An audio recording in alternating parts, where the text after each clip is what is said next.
안녕하세요. 네 번째 혁명입니다. 1월 6일 방송을 시작하겠습니다. 중요한 소식이 나왔습니다. 당연히 나와야 될 소식이었겠죠. 그리고 그 과정에 있었습니다. 그레이스케일 디지털 라지캡 펀드 XRP 다시 추가되었다. 비중 2.5%. 명실상부하게 그레이스케일 디지털 라지캡 펀드에 다시 편입이 되었습니다.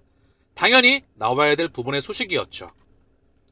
홈페이지를 통해서 그레이스케일이 마틱이 제외되고 XRP와 아발란체가 다시 추가되었다. 비트코인 69.62, 이더리움 21.85, 솔라나 3.44, XRP 2.5, 에이다 1.5비, 아발란체 1.07로 구성됐다. 그레이스케일은 앞서서 SEC가 리플을 제소한 후에 2021년 1월 XRP를 포트폴리오에서 제외한 바 있다. 그리고 다시 시간이 3년이 지났습니다. 그쵸? 2024년 1월 XRP가 그레이스케일 디지털 라지캡 펀드에 다시 추가되었다. 분명히 긍정적인 시그널이 올 겁니다. 어느 한순간 대폭발할 수밖에 없겠죠. 그레이스케일의 주인은 누구죠? 모 회사는 디지털 커런시 그룹입니다. 그들의 자금은 바로 전세계 기득권 꼭대기에 있는 애들로부터 나왔습니다. 나스닥과 마스터카드. 마스터카드에는 바로 그들의 이면이 있지요. 결국 이 그림은 정해져 있습니다. 그레이스케일 홈페이지입니다. 그레이스케일의 디지털 라지캡 펀드에 XRP가 딱 하고 다시 편입되었습니다. 상징적인 의미를 갖죠. 3년 만입니다. 그러면 추후에 단계별로 올라가겠지요. 왜냐하면 얘가 대장이니까. 그레이스케일 모 회사는 디지털 커런시 그룹입니다. 디지털 커런시 그룹은 나스닥과 마스터카드. 마스터카드와 나스닥은 바로 그들의 영향력 아래에 있죠. 전주의 흐름은 뿌리는 똑같습니다. XRP가 3년 만에 편입이 되었다. 상징적인 의미를 갖는다. 어느 기준점이 도래하게 되면 폭발할 수밖에 없습니다. 그쵸? 고로 시간을 차분히 기다리시면 그냥 길을 걸어가시면 도착할 수밖에 없다. 더불어서 디지털 커런시 그룹 제네시스 단기 대출 포함해서 10억 달러의 부채 상환을 완료하였다. FTX 사태와 함께 디지털 커런시 그룹까지 흔들었었죠. 시장이 그때 망하는 줄 알았습니다. 그때는 속칭 빤스까지 들어가 될 때였죠. 그리고 이 소식이 단기 부채가 상환이 완료가 됐습니다. 이 말의 의미는 시장을 다시 한번 리바이벌 시킨다. 거대 버블이 온다. 더불어서 이 이슈에 흔들리지 말아야 된다. 그들의 흔들림에 놀아나지 않아야 됩니다. 그래야 이 마라톤을 완주할 수 있겠지요. 11개 비트코인 현물 ETF 신청사 19B-4 수정안 제출 완료하였다. 비트코인 현물 ETF 대한 모든 신청서에 대한 마감이 거의 다 끝났습니다. 마지막 제출안까지 완료가 되었다는 것을 우리에게 알려주고 있죠.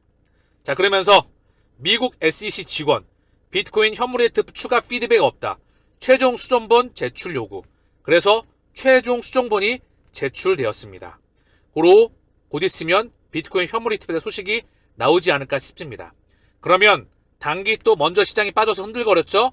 일정 기간 상승에 나오다가 그 에너지는 이더리움과 이더리움 클래식, 그동안 가지 못했던 알트코인으로 에너지가 이전할 수가 있습니다. 일관되게 제 방송은 말씀을 드리죠. 제 방송의 특징은 뭐다? 일관됐습니다. 이더리움의 스테이킹 물량이 2,900만 개를 돌파하였습니다. 어느 한순간에 폭발할 수가 있어요. 많이 눌렸죠? XRP는 핵폭탄, 대폭발할 수가 있습니다. 어느 기준점에. 아마 폭발이 나오면 따라 들어갈 수가 없을 겁니다. 바닥에서 빡빡 길 때 개수를 모아가셔라. 일관되게 말씀을 드리고 있죠? 자, 중요한 소식인데요. 블랙록, 비트코인 현물 ETF 관련 기존 BTC, 비트코인 투자자로부터 무려 20억 달러의 자본을 확보하였다. 상징적인 의미를 갖습니다. 블랙록은 세계 최대의 자산 운용사입니다. 전 세계 전주의 자금들이 이쪽으로 들어가 있죠. 그들의 자금이 말입니다. 그리고 기존 비트코인 투자자로부터 무려 20억 달러의 자본을 확보하였다. 이 말이 의미하는 바는 뭘까요? 드디어 이 시장의 파이가 커지는 겁니다. 비트코인으로 먼저 자금이 들어와요. 그리고 이더리움으로 자금이 또 들어옵니다. 또 알트코인으로 자금이 들어옵니다.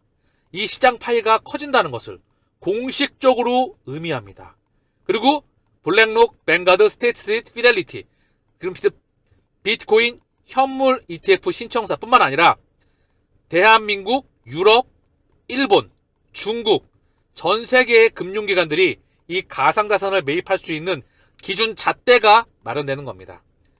시장 파이를 미친 듯이 키운다는 거죠. 블랙록이 비트코인 현물 ETF 전환을 원하는 기존 비트코인 투자자로부터 20억 달러의 상당의 자본을 확보한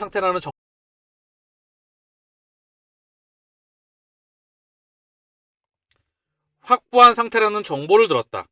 이것이 정말 사실이라면 20억 달러는 ETF 관련 모든 기록, 첫 거래일부터 주간 거래량 등 모든 기록을 경신할 수 있는 규모라고 평가했다. 이것이 의미하는 바가 뭘까요? 에너지가 이동하는 겁니다. 감이 오시겠죠? 다음 돈, 현재 돈에서 달러, 유로, 엔, 파운드, 위안화 이 종이 돈에서 토큰으로, 코인과 토큰으로 0과 1로 데이터로 이동하는 걸 의미합니다. 센트럴 뱅크 디지털 커런시, 여기에 먼저 비트코인과 이더리움과 각종 코인들과 토큰들, 더불어 XRP가 대장이겠지요.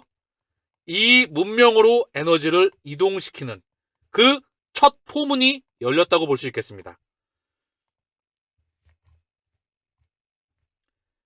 미국 ETF 전문가, 비트코인 현물 ETF 분야 신기록 경신을 기대한다.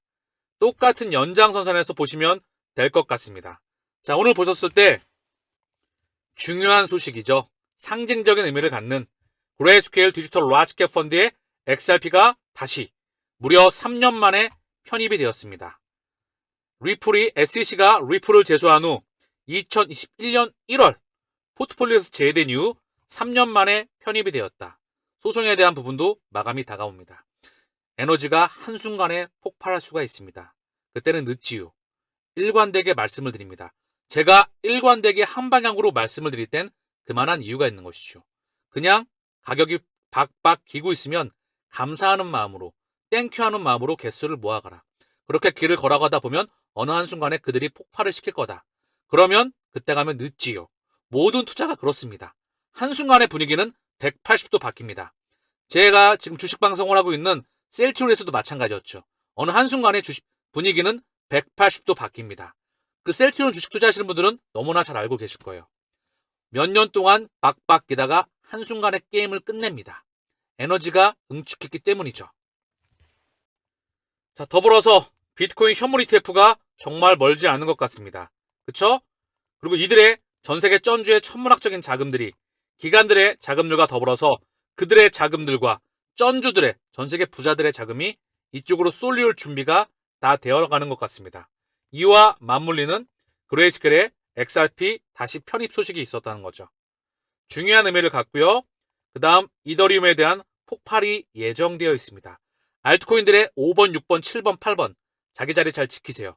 그쪽으로 또 에너지가 차례로 돌아 나갈 겁니다. 늦은 밤 방송에서는 조금 이따 이걸 또 팔 겁니다. 스페인 중앙은행 CBDC 파일럿 프로젝트 본격화한다. 이 스페인 중앙은행 CBDC 파일럿에 과연 어떻게 또 구도가 되어 있는지 그 부분을 확인해 보시죠. 스페인 중앙은행은 향후 6개월 동안 도매용 CBDC를 사용해서 은행 간 결제를 시뮬레이션하는 파일럿 프로젝트를 진행할 계획이다. 이 프로젝트는 단일 도매용 CBDC뿐만 아니라 여러 중앙은행에서 발행한 다양한 CBDC를 교환하며 결제를 처리하는 것을 목표로 한다. 전 세계 CBDC가 연결됩니다. 상호 운용성에 의해서 서로 다른 블록체인에서 탄생한 CBDC, 그것들이 하나로 연결됩니다. 이러한 실험은 잠재적으로 글로벌 디지털 통화 시스템의 역학을 이해하는 데 매우 중요한 부분으로 알려졌다. 자, 그리고 여기 중요한 소식이죠. 스페인 중앙은행은 세가뱅크, 아방카, 아다라 블록체인을 파트너로 추가하였다.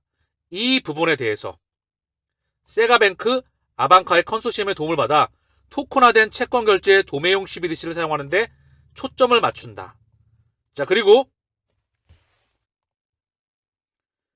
특히 디지털 통화, CBDC 프로그램에 대한 스페인의 접근 방식은 유로존의 모든 경제를 포괄하는 것을 목표로 하는 디지털 유로 프로젝트에 대해 독립적이라는 점이 주목할 만하다. 자, 그러면서 스페인 국내은행인 세카뱅크와 아방카, 영국에 본사를 둔 아다라 블록체인과 함께 금융 전문성과 국제적인 블록체인 기술의 통합을 발전시킬 예정이다. 여기에 바로 아다라가 들어갑니다. 아다라! 제 방송을 보신 지 얼마 안 됐거나 또는 보셨더라도 깜빡하셨던 분이 될 거예요. 아다라 R3, SBI R3, 그리고 HQLAX, 피델리티. 이들의 연관 구도를 살펴보시죠. 그리고 결국 그들은 하나로 연결됩니다. 얘기는 끝이 났어요. 그게 얘기가 끝이 났던 게 수면 위로 올라오는 걸 제 방송을 통해서 확인하시는 거죠. 다만 개인과 대중들은 이 시스템에 관심이 없습니다. 그들은 오로지 현상에만 관심이 있죠. 가격 폭등에만 관심이 있고요. 오로지 결과에만 관심이 있습니다. 즉 과정과 원인과 본질에는 관심이 없죠. 그러니까 맨날 호구짓을 하는 겁니다.